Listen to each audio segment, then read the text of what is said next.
So, Chris, getting back to, and I'd like to get James to chime in on this one as well. I'm going to go back to Alford for a second because in reading the rundown of the infamous Board of Trustees meeting from a few weeks ago and what he had to present to the Board of Trustees, which obviously kind of blew the lid off of what was going on with the ACC. Not that for those of us who are kind of dialed into where the media rights stand, we already knew that information. But for a lot of people, that kind of like opened people's eyes to, oh, wow, he's serious about this and he's serious about challenging the ACC and the revenue distribution, or hey, let's do something else. But in reading about that, I saw where on his first day on the job, he hired a consulting agency to be looking into all that. So obviously, way before he took the job, he knew this is the situation they're in. This is the situation we don't want to be in. And we're going to work at this and figure it out and get some information and be prepared. Yeah, here's another thing that he did with the consulting crew and himself. Mike Michael Alford is just like Mike Norvell. They're probably two of the most analytical people that there are. Um, President McCullough gets surprised when Alford brings in analytics. It's so thick. All the analytics that he brings in is surprising. But that same group that you're talking about has helped Alford budget all the way till 2042. And Alford says in our interview that Florida State is, by his knowledge, is the only school that is budgeted out till 2042. So they're very serious about how they lay it out on what we're supposed to be. And the athletic director of a school that's in the ACC is not going to come out and just bash the ACC as they should. But he's making it known that the marriage isn't a one-way street. Both sides need to be happy, and Florida State's not happy. And he's just quoting facts of this can't continue.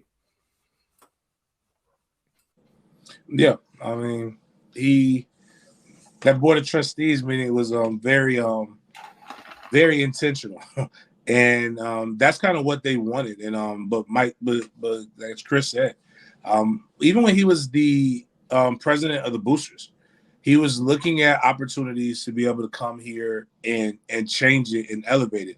I'll go back to an interview that I did with him on 36 Degrees when he first got here.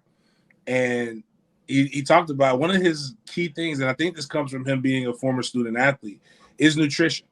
And he went around, he looked at it, and he was like, well, you know what? We don't have billions to fix everything, but we got enough to fix this, like to where they can at least get, you know, a peanut butter and jelly sandwich in here. And then he took a lot of energy.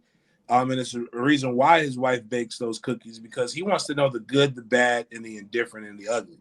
So he's really spending a lot of time getting to know the student athletes and listening to them about, hey, this is what our fears are.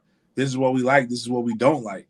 And when you feel like you have more of a personal relationship, it don't feel like snitching on your coaches. It feels like, okay, I'm just talking to a guy that's going to really have the change, and we haven't had that. I like my athletic director,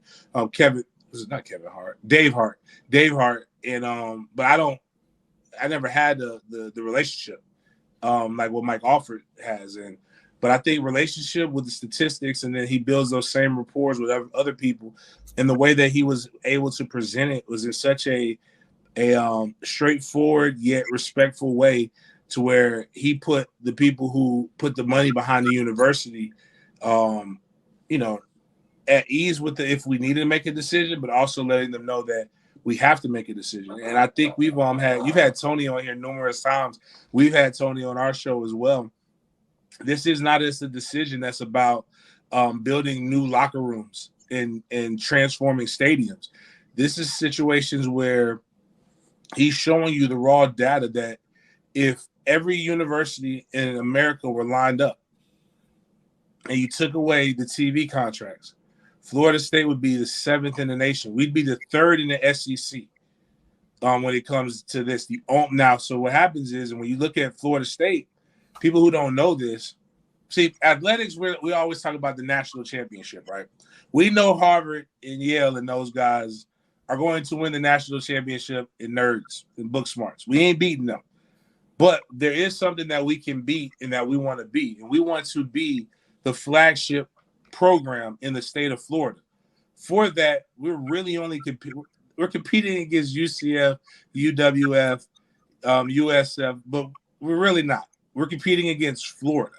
And in order to beat Florida, we have to at least be doing what Florida's doing or be able to mimic it in some capacity. We have to be in the AAU. We have to be able to compete. Like if Florida's getting $50 million more annually than Florida State from a TV contract, you multiply that over 10 years, that's $500 million. That's a significant amount of money that we're playing catch up. So when you tell the academia that, they have no choice but to be able to step back and respect that.